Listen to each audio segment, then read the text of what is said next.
2024 లేదా 25లో డిగ్రీ లేదా బీటెక్ చదివారా? సాఫ్ట్‌వేర్ జాబ్ కోసం ఎదురు చూస్తున్నారా? అయితే కోడ్ జ్ఞాన్ 100 డేస్ కోర్సులో చేరండి. జాబ్ సాధించండి. Welcome to Suman TV. నేను మీ సుమన్ టీవీ నిమిషప్రియ. ఈరోజు ఈ పేరు సంచలనం. ఎందుకు అనంటే ప్రతి ఒక్కరూ కూడా యావత్ భారతదేశమే కాదు ప్రపంచ దేశాలు కూడా ఆ విషయంలో ఏం జరుగుతోంది, ఏం జరిగేటువంటి అవకాశం ఉంది, రేపు 16వ తారీఖున ఖచ్చితంగా ఉరి తీసేటువంటి అవకాశం ఉందా లేదా అనుకునేటువంటి విషయాన్ని ఉత్కంఠతో ఎదురు చూస్తూ ఉన్నారు. అయితే ఏ మేరకు న్యాయం జరిగేటువంటి అవకాశం ఉంది, అసలు ఏం జరిగింది, ఫర్దర్గా కూడా దీనికి సంబంధించినటువంటి వాటిలో ఎలాంటి న్యాయం జరిగేటువంటి అవకాశం ఉందనేది ఈరోజు మనతో పాటు హైకోర్టు అడ్వకేట్ అలగరి రవీంద్రనాథ్ గారు ఉన్నారు. అది వారి మాటలను తెలుసుకుందాం. Hello sir. హాయ్ అండి నాగరాజ్ గారు. నిమిషప్రియ. సరే, ఎక్కడో యమన్లో జరిగినటువంటి ఒక ఇన్సిడెంట్ని ఇవాళ ప్రపంచ దేశాలు కూడా చర్చించుకుంటూ ఉన్నాయి. ఏం జరిగిందనేటువంటి దానికోసం అంటే ఇక్కడి నుంచి కూడా కొన్ని ప్రయత్నాలు జరుగుతూ ఉన్నాయి, ముమ్మర ప్రయత్నాలు జరుగుతూ ఉన్నాయి. ఎలా అయినా సరే 16వ తారీఖున జరిగేటువంటి ఆ ఉరి శిక్షను ఆపాలి అనేటువంటి ఉద్దేశంతో అసలు ఏం జరిగేటువంటి అవకాశం ఉంది? నాగరాజ్ గారు, 48 గంటలు ప్రతి గంట గడుస్తుంది. ఆ ప్రతి గంటకి ఆ నిమిషప్రియ అన్నటువంటి ఆమె మృత్యుకు దగ్గరగా చేరుబడవుతోంది. 48 మాటలు జస్ట్ 48 అవర్స్ మాత్రమే ఉంది. తన జీవితంలో ఆమె బతుకుతుందా లేకపోతే ఆమె మృత్యువుడిలోకి వెళ్తుందా అన్నటువంటి విషయం మీద, దీని మీద యావత్ భారతదేశం మొత్తం కూడా ఇంక్లూడింగ్ పార్టీలకు అతీతంగా, అంటే కాంగ్రెస్ పార్టీ, సిపిఎం, మిగిలిన అన్ని పార్టీలు కూడా కలిసి ప్రధానమంత్రి మోడీ గారికి ఒక లేఖ కూడా ఇవ్వడం జరిగింది. ఇది కాకుండా మెహబూబ్ ముఫ్తీ, మన జమ్మూ కాశ్మీర్లో ఉన్నటువంటి ఇంతకుముందు మాజీ ముఖ్యమంత్రి ఆవిడ కూడా ముమ్మరంగా ప్రయత్నాలు చేశారు.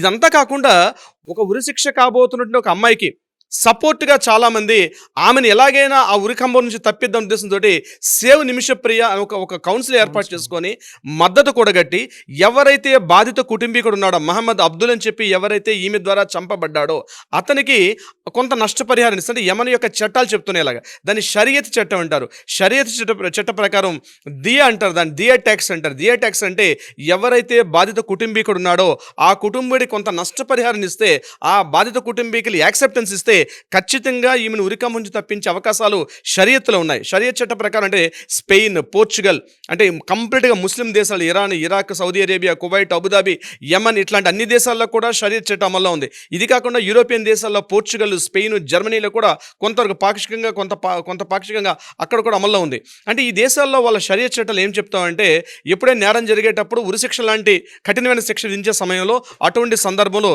ఎవరైతే బాధితుడు ఉన్నాడో ఆ బాధితుడికి మాత్రం ఏదైనా నష్టపరిహారం కాంపెన్సేషన్ ఇస్తే తప్పించుకునే అవకాశం ఉంది. ఇది మన భారతదేశంలో ఇటువంటి వెసులుబాటు మనకి లేదు. ఇక్కడ ఖచ్చితంగా క్షమాభిక్ష ప్రసాదించాలంటే కేవలం రాష్ట్రపతి గారి చేతుల్లో ఉంటుంది. ఒకవేళ సుప్రీంకోర్టు ప్రధాన న్యాయమూర్తి గారు, ఒక చీఫ్ జస్టిస్ గారు అతనికి ఉరిశిక్ష విధించినప్పటికి కూడా, సుప్రీంకోర్టు అంటే అత్యున్నత న్యాయస్థానం విధించినప్పటికి కూడా రాష్ట్రపతి హోదాలో ఉన్నటువంటి వ్యక్తి మాత్రమే క్షమాభిక్షను ప్రసాదించే అధికారం కూడా ఉంది. ఒకవేళ మొదటిసారి క్షమాభిక్ష ప్రసాదించి వెనకకు పంపిస్తే మరలా అత్యున్నత న్యాయస్థానం మరలా తిరిగి అతనికి ఎలాగైనా ఉరిశిక్ష వేయాలి అనేటువంటి ఒక ఫార్మెట్ వస్తే తప్పనిసరిగా రెండోసారి అయితే క్షమాభిక్ష లేకుండా ఉరితీసే అధికారం భారతదేశంలో అంటే ప్రజాస్వామ్య దేశాలు ఉన్నాయి. కానీ షరియత్ చట్టాల అమల్లో ఉన్నటువంటి ఈ ముస్లిం దేశాల్లో మాత్రం అటువంటి చట్టాలు లేవు. అక్కడ ఎవరైతే బాధిత కుటుంబీకుడు ఉన్నాడో ఆ విక్టిమ్ ఎవరైతే ఉన్నారో విక్టిమ్కి సంబంధించినటువంటి ఆ ఫ్యామిలీ పర్సన్ మాత్రం తనకు క్షమాభిక్ష ప్రసాదిస్తే అవుతుంది. దీనికోసం వాళ్ళు కొంత డిమాండ్ ఇస్తారు. దాన్ని యాక్చువల్గా మనం బ్లడ్ మనీ అంటారు. యాక్చువల్గా మన ఇంగ్లీష్ లాంగ్వేజ్ చెప్పుకుంటే బ్లడ్ మనీ అంటారు. అంటే రక్త పరిహారం. క్లియర్గా చెప్పాలంటే బ్లడ్ మనీ, రక్త పరిహారాన్ని ఇస్తే వాళ్ళు దానికి ఇచ్చే అవకాశం ఉంటుంది, వెసులుబాటు కల్పించే అవకాశం ఉంటుంది. కానీ నిన్న సాయంత్రం, అంటే నాకు తెలిసి నిన్న నైట్ వరకు మనం అందరి న్యూస్ మొత్తం చూస్తుంటే, అటు న్యూయార్క్ టైమ్స్ కానీ జర్నల్స్ అన్నీ చూస్తుంటే మనకు అందిన ఇన్ఫర్మేషన్ ప్రకారం నిన్న సాయంత్రం వరకు కూడా వాళ్ళు ఎక్కడ కూడా ఏమాత్రం కూడా తగ్గట్లా 8.5 కోట్ల రూపాయలు అక్షరాల ఇండియన్ కరెన్సీ ప్రకారం 8.5 కోట్ల రూపాయలు, 8,60,00,000 రూపాయలు కూడా ఇవ్వడానికి చూపించినప్పుడు కూడా నష్టపరిహారంగా కాంపెన్సేషన్ ఇస్తామంటే కూడా వాళ్ళు మాత్రం ఇంకా మొగ్గుకు చూపించారు. ఈవెన్ మన ప్రధానమంత్రి మోడీ గారు కూడా ఇందులో కొంత ఇన్వాల్వ్మెంట్ అయ్యి ఆ యమన్ దేశాన్ని సంప్రదించినప్పుడు అక్కడ కూడా తగ్గట్లే. ఇక్కడ లోతుగా పరిశీలిస్తే నాగరాజు గారు, ఈమె ఆల్రెడీ భారతదేశంలో కేరళ రాష్ట్రంలో పాలక్కాడ్ జిల్లాలో ఉండే ఈ ప్రాంతంలో ఈవిడ నర్సుగా పనిచేయడం కోసం యమన్ వెళ్ళారు. 2005లో వెళ్ళారు. అక్కడ నర్సుగా పనిచేశారు. అక్కడ నర్సుగా పనిచేసిన తర్వాత అక్కడ పనిచేస్తుండే ఇన్కమ్ సరిపోలేదని చెప్పి 2015లో ఆవిడ ఒక మెడికల్ కౌన్సిల్ అని చెప్పి ఒక క్లినిక్ని ఏర్పాటు చేశారు. సో ఆ కౌన్సిల్ పెట్టుకోవడానికి అమౌంట్ సరిపోదని చెప్పి మహమ్మద్ అబ్దుల్ అనేటువంటి ఆ వ్యక్తితో కలిసి ఈమె అక్కడ ఒక హాస్పిటల్ని పెట్టుకోవడం జరిగింది. అక్కడ వరకు బాగానే జరిగింది. ఇతను ఏం చేశాడు, ఈ మహమ్మద్ అబ్దుల్ ఈమె యొక్క పాస్పోర్ట్ని తీసుకొని అనేక రకాలుగా శారీరకంగా, మానసికంగా అనేక రకాలుగా చిత్రహింసలు పెడితే ఈ భరించలేక భర్తని భారతదేశానికి పంపించేసింది. తన పిల్లల్ని కూడా ఇప్పుడు మనం అనుకుంటున్న నిమిషప్రియ గారు భారతదేశానికి పంపించేశారు. ఈమె ఒక్కతే అనేక రకాలుగా 2.5 ఏళ్ల పాటు నరక యాతన అనుభవించింది ఆ యొక్క మహమ్మద్ అబ్దుల్ ఆ యొక్క క్రూరుడు చేసిన పనికి.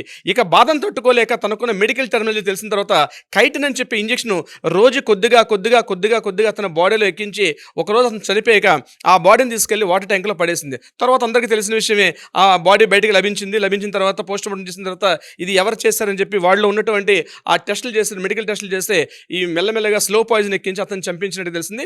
తర్వాత 2017 ఈమెను అరెస్ట్ చేశారు. 2019లో అక్కడ ఉన్నటువంటి అత్యున్నత న్యాయస్థానం ఈ మీద ఉరిశిక్షను ఇంపోజ్ చేశారు. 2020 వరకు కూడా మరలా జరిగినాయి. 20 తర్వాత కొన్ని కారణాలు ఇతరత్ర మరలే దాన్ని ఏమంటారంటే డిస్కషన్స్ కోర్టులో ఉన్నటువంటి ఆ ట్రయల్స్లో భాగంగా మళ్ళీ కంటిన్యూషన్ పోస్ట్ పోన్ అవుతూ వచ్చింది. కానీ 2025 జూలై 16 తారీఖు నాడు ఎట్టి పరిస్థితుల్లో ఈమెకి ఇంకా క్షమాభిక్ష లేదు, ఈమెను పూర్తిగా ఉరి తీయమని చెప్పి అక్కడ అత్యున్నత న్యాయస్థానం కోర్టు కూడా ఫైనల్ జడ్జిమెంట్ ఇవ్వడం జరిగింది. సో దానికి సందర్భంగా ఈరోజు 16 తారీఖు నాడు ఉదయం టైం అనుకుంటాను, ఇండియన్ టైమింగ్స్ ప్రకారం ఉదయం 3:35 టైంలో ఈమెకు ఉరి తీసేయమని చెప్పి అక్కడ అత్యున్నత న్యాయస్థానం ఈమెకి అక్కడ ఉరిశిక్షను ఏర్పాటు చేశారు. ఎప్పుడైతే ఉరిశిక్ష డేట్ దగ్గర అవుతుందో గడిచిన 6 నెలల నుంచి ఈమెకి సేవ్ నిమిషప్రియ అని చెప్పి అన్ని కౌన్సిల్స్ అన్ని కూడా ఏర్పాటు చేసి అనేక సంస్థలు అనేక ఎన్జిఓ ఆర్గనైజేషన్స్గా అన్ని కూడా మద్దతు తెలిపి ఉరిశిక్ష తీయడం సరైనది కాదు, ఒకవేళ ఆమె చేసిన తప్పే కాబట్టి యావజ్జీవ కారాగార శిక్ష విధించని తప్పించి ఆమె చేసింది తన ఆత్మరక్షణ చేసుకుంది అంతే తప్పించి కక్షపూర్తిగా ఏమీ చేయలేదు కాబట్టి ఈమెకు ఉరిశిక్ష సరైనది కాదు, ఈమెకి యావజ్జీవ కారాగార శిక్ష విధిస్తే సరిపోతుందని చెప్పి అనేక రకాలుగా ఆ దేశం మీద చెప్పినప్పుడు కూడా ఒక్కటే అబ్జర్వ్ చేయాలి నాగరాజు గారు, షరియత్ చట్టాలు వేరు, భారతదేశంలో చట్టాలు వేరు. భారతదేశంలో చట్టాలు చాలా వరకు హ్యుమానిటీ వాల్యూస్ ఉంటాయి. నేను సూటిగా ఒకటే ప్రశ్న వేస్తున్నా ఈరోజు ఈ వేదిక ద్వారా. షరియత్ చట్టాలు అంటేనే ముస్లిం చట్టాలు అంటే కన్నుకు కన్ను, చేతికి చెయ్యి, కాలుకు కాలు తీసేయమని చెప్పి షరియత్ చట్టాలు ఉంటాయి. చాలా మంది కుహానా మేధావులు ఈరోజు మన ఇండియాలో కూడా ఇక్కడ కూర్చుని మాట్లాడే మేధావులు చాలా మంది ఉంటారు. అటువంటి చట్టాలు భారతదేశంలో కూడా ఇంపోజ్ కావాలని చెప్పి, కానీ భారతదేశ చట్టాలు అలా ఉండవు. భారతదేశంలో చిట్ట చివరి వరకు కూడా ఏమైనా నిర్దోషి అనేవాడు ఎక్కడ దోషిగా ప్రకటించబడకూడదు అన్నటువంటి సూత్రం మీద చిట్ట చివరి వరకు అనేక సంవత్సరాల తరబడి మన కోర్టులో ట్రయల్స్ అవుతాయి. కానీ అక్కడ అలా కాదు, చంపాడు కాబట్టి ప్రాణానికి ప్రాణం తీసేయాలని చెప్పి ఏకైక మౌలిక సూత్రం మీద ఆధారపడి ఉంటాయి ఈ షరియత్ చట్టాలు. ఆల్మోస్ట్ ముస్లిం కంట్రీస్ అన్ని కూడా అలానే ఉంటాయి, షరియత్ చట్టాలు అలాగే ఉంటాయి. కానీ ఈ రోజు ఆలోచించండి, ఒక ప్రధానమంత్రి స్థాయిలో ఉన్నటువంటి మోడీ గారి నేతృత్వంలో ఒక కమిటీ మాట్లాడడం కూడా జరుగుతుంది. భారతదేశంలో పార్టీలకు అతీతంగా అందరం ఆమె ముస్లిం వ్యక్త, హిందూ వ్యక్త, క్రిస్టియన్ వ్యక్తి అని ఆలోచించకుండా అందరూ కూడా దేశవ్యాప్తంగా ఉన్న చాలా మంది ఈరోజు ఆమెకు మద్దతు తెలుపుతున్నారు. అది భారతదేశం యొక్క ప్రజాస్వామ్యం యొక్క గొప్పతనం. మన దాకా వస్తే మన భారతదేశంలో గొప్పదనం అది. మన అంతర్గతంగా అనేక రకాలైనటువంటి కుల మత వర్గాలతో విభేదించి ఉంటామేమో కానీ ఏదైనా మన వ్యక్తి, మన జాతీయుడు, మన భారతీయులకే ఏదైనా అన్యాయం జరిగిందంటే కుల మత ప్రాంత ఆ వర్గాలకు అతీతంగా అందరం కూడా ఏకీకృతం అవుతాం. అది మన యొక్క గొప్పతనం. ఈరోజు నిమిషప్రియ అనే ఒక వ్యక్తి ఈరోజు అక్కడ నెమల్లో ఒక ఉరిశిక్ష కాబోతుందంటే అనేక కుటుంబాలు ఈరోజు బాధపడుతున్నారు. ఈరోజు ఇలా జరగకూడదు కదా, ఇది మన భారతదేశంలో జరిగేది కాదు కదా. అదే ముస్లిం వ్యక్తి, క్రిస్టియన్స్ వ్యక్తి అని చెప్పి ఇక్కడ మాట్లాడుకోలేదే. కానీ షరియత్ చట్టాలు అంత కఠినంగా ఉంటాయి. అంటే ఆ దేశంలో ఉన్నటువంటి కన్నుకు కన్ను, చెయ్యికి చెయ్యి, ప్రాణానికి ప్రాణం, ఇది వాళ్ళ యొక్క మౌలిక సూత్రం. ఈరోజు మన భారతదేశంలో ఇంత స్థాయితో మాట్లాడుతుంటా కనీసం హ్యూమానిటీ అంటారే, శాంతి మతాలు అంటారే, ఇదేనమి శాంతి మతాలు. ఒక స్త్రీ తన ఆత్మరక్షణ కోసం చేసుకున్న ప్రయాణంలో భాగంగా ఆమెని ఈ రకంగా కంట్రోల్ చేసుకుని యావజ్జీవ కారాగార శిక్ష విధించండి మీ దగ్గర చట్టాలు ప్రకారం, అంతేగాని ప్రాణానికి ప్రాణం తీయాలనుకునే చట్టాలు ఉంటాయి. బీయింగ్ ఎన్ అడ్వకేట్గా నా సొంత అభిప్రాయం చెప్తున్నాను గారు, ఇది మాత్రం ఎట్టి పరిస్థితులు కూడా ఎవరు హర్షించరు. ఇంకా టైం ఉంది ఆమెకి. ఇప్పటికైనా యమన ప్రభుత్వం వాళ్ళు కనీసం అక్కడ ఉన్నటువంటి వ్యక్తులు ఇప్పటికైనా ఆ యొక్క న్యాయస్థానం మీద ఒత్తిడి తీసుకొచ్చి, లేదా అక్కడ ఉన్నటువంటి ఆప్షన్ చివరి ఆప్షన్ ఏంటి, ఎవరైతే బాధిత కుటుంబీకుడు ఉన్నాడో అతని మీద ఒత్తిడి తీసుకొచ్చి అతన్ని కంట్రోల్ చేసి ఇప్పటికైనా ఓకే అతని యావజ్జీవ కారాగార శిక్ష విధించమని ఒక్కొక్క లెటర్ పంపిస్తే, అట్లీస్ట్ ఒక మెయిల్ పంపిస్తే ఈరోజు నిమిషప్రియకి ప్రాణాలు దక్కే అవకాశం కూడా ఉంటుంది. అది జరగాలని ఆశిద్దాం. అటువంటి ఆమెకి ఉరిశిక్ష కాకూడదనే యావత్ భారతం కూడా ఆలోచిస్తున్నారు. అందులో కూడా నేను కూడా ఉన్నాను నాగరాజ్ గారు. డెఫినెట్గా అండి. ఈవెన్ నాకున్న ఎక్స్పీరియన్స్తో ఒక మాట మాట్లాడాలి అని అంటే, ఎవరైనా సరే మనిషిని డైరెక్ట్ చంపుతున్నారు, ఈ విధంగా జరుగుతుంది అని అంటే మనసాక్షి ఏది ఒప్పుకోదు కూడా. మీరు అనుకున్న విధంగానే మీ పాలసీలోనే నేను మాట్లాడగలుగుతాను.